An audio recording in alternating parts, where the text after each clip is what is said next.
So stability, as I told you, means that is also very important.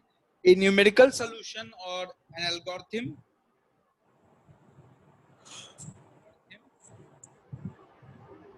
is said to be stable. Said to be stable if a small error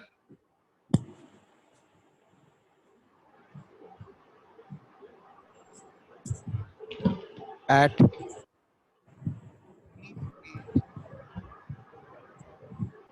any stage, at any stage produces a small cumulative error.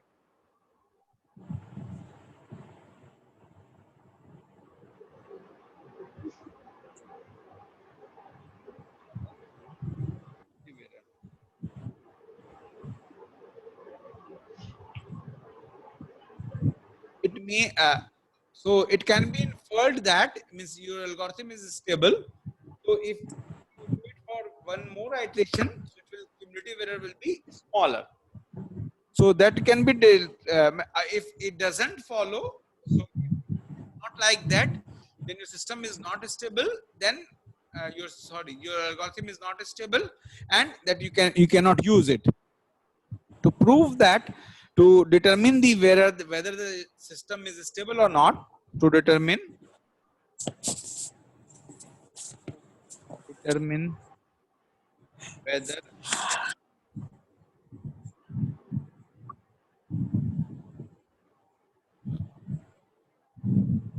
whether a finite difference, whatever the finite difference we did it, is conversion of PD to the finite difference thing, is scheme is stable or not, is stable. Okay, we define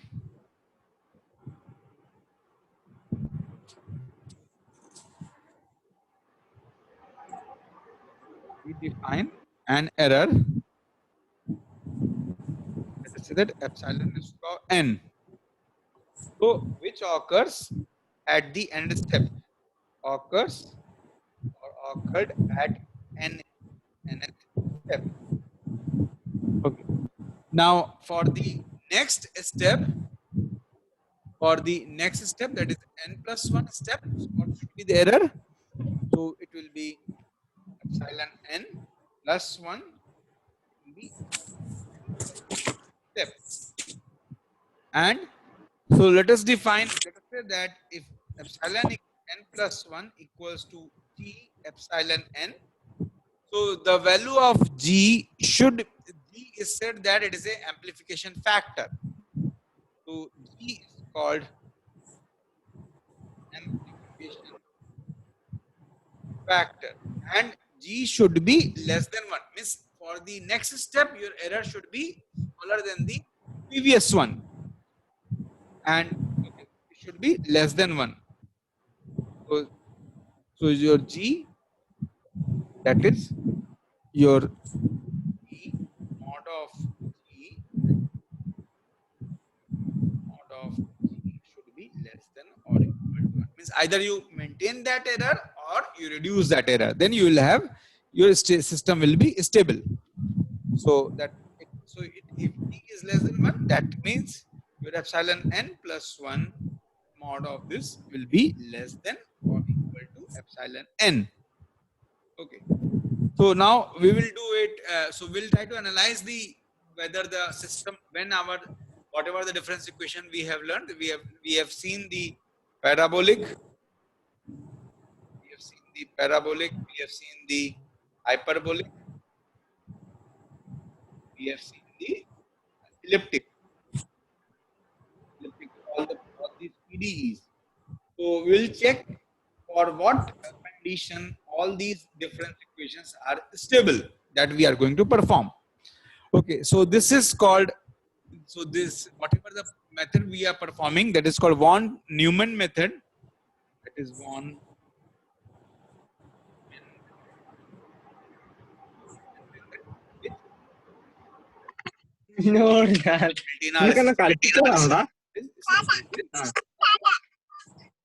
analysis. Okay, So let us start with our parabolic PDEs. So our parabolic PDE is what? That is the diffusion equation K del pi by del T equals to del 2 pi over del x2. The equation that we have discussed. So can we write the difference equation of this one? So if you write the difference equation of this one, will be phi I will be equals to R times of phi that we have already derived. Please check the earlier one. Minus so plus 1 minus 2R phi of ij plus R phi of I plus 1k. So we have this equation. Okay. So now, since we will be using, okay. So here, if you remember, so we have defined x as I into delta x and y, that is t as j delta t. So we will be using this one, that is j equals to -1 and of -1 this number. So we will try to, as we have said, we want to check it for the n step and nth step. So that is nth step, nth step, and n plus 1th step. Okay. So now let us do that. So for that, we just modify this equation. If we modify this equation, and this notations we will be following always. We will tell you when we will discuss the finite difference FDTD also. That is, we write time domain, this time as the subscript, and the one the space, the time as a superscript and space in the subscript. So here we will write another step. This is time step. This is time. We write n, phi n. So it will be phi n plus 1 of I. Here, this equation. Because it is j plus 1 equals to 1 minus 2r, this term, into phi I n, this one, plus r times phi of I plus 1 n, this term, plus phi of I minus 1 n, this term. So this we have written. Okay. Our was modified. So this was our that difference equation was not modified, just another way of representation that we did. We represented. Once you represent it, so and also we have defined R was your delta t over k into x square, not required, just to okay. So now this solution of let us say that it will have a solution. So let us say that it will have, that is phi of n of I. Solution will be of the form of a n of t e raised power j k I x. K, here j is your under root of -1. That is, it will have of this form. Let us say that. Let us assume that means whatever the difference equation will have solution of this form. Okay. So now we need to do the stability analysis.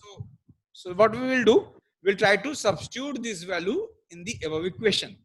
So what we will have, so it will have magnitude and it will have this one phase. So if we substitute it, so we will have a n plus 1. Let us omit t because t will be always there. So, and here I, it is divided out the term and the space term. It will be e raised power j k I x equals to 1 minus 2r to phi n. Phi n is your a n e raised power j k I x plus R, then you will have, that is, you will have, yeah, En to the power j k k I plus 1 x plus an to the power j k I minus x. Okay. So now if you do, so it can be written as 1 minus 2r an for j k I x plus r to the power n, and you have power jkx plus or minus jkx ix. Ix, no, I will be common. I will outside. You'll have jkix. Okay, so jkix you have. So now, so what we'll have? So if I can, ix will be common to all the sides, so it can be omitted. So since it is not 0, so you'll write a power n equals to a raised power n will be 1 minus 2r plus your cos. It will be 2r cos of kx. This 2 cos kx. So after that, let us define the amplification factor. So that is amplification factor.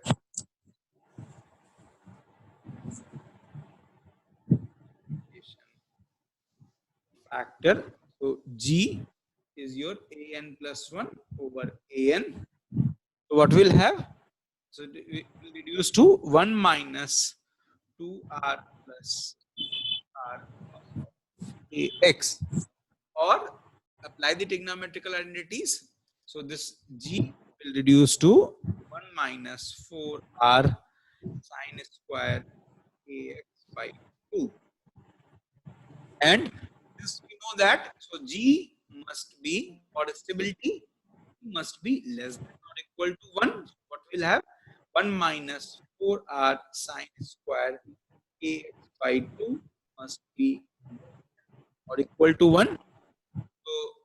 So for, let's say it's true for every wave number. So this condition holds good for this condition. This holds good for every wave number, every k. So we can, this will be always positive. So sine square x will be positive. So we will have 1 minus 4r will be equal to 1. So this gives us 1 minus 4r would be minus 1 to plus 1. So if you take the left hand side, you will have minus 1 less than or equal to 4r. Take the right hand side, 1 minus 4r. 1 gives you minus r is 0 or r is greater than 0. So this will give us, okay, and also here it will give you r will be greater than by 2, greater than by 2. So so what we want to, so we want to, if I combine these two conditions, r must be greater than 0, r must be this thing's greater than half. So what combine করলে so r, so it will be less than, just wait, it will be 4r, it will be less than, yeah,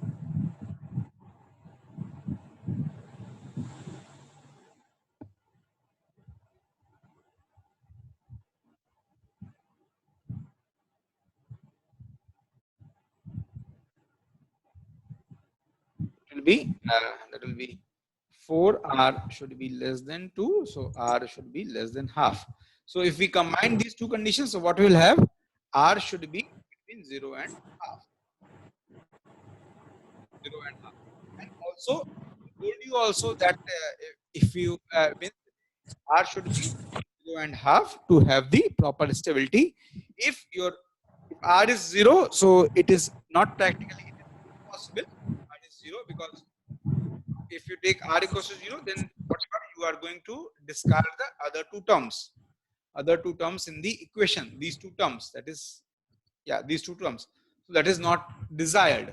So R must be between 0 and half, and it should be less than half. So in this way, we have derived the stability condition of the parabolic PDEs. Similarly, you can derive it for the hyperbolic and the elliptic PDEs. Also, we will derive in the next class. Okay, so I will stop here. Okay, so so this Friday we will not have class because it is 2nd October.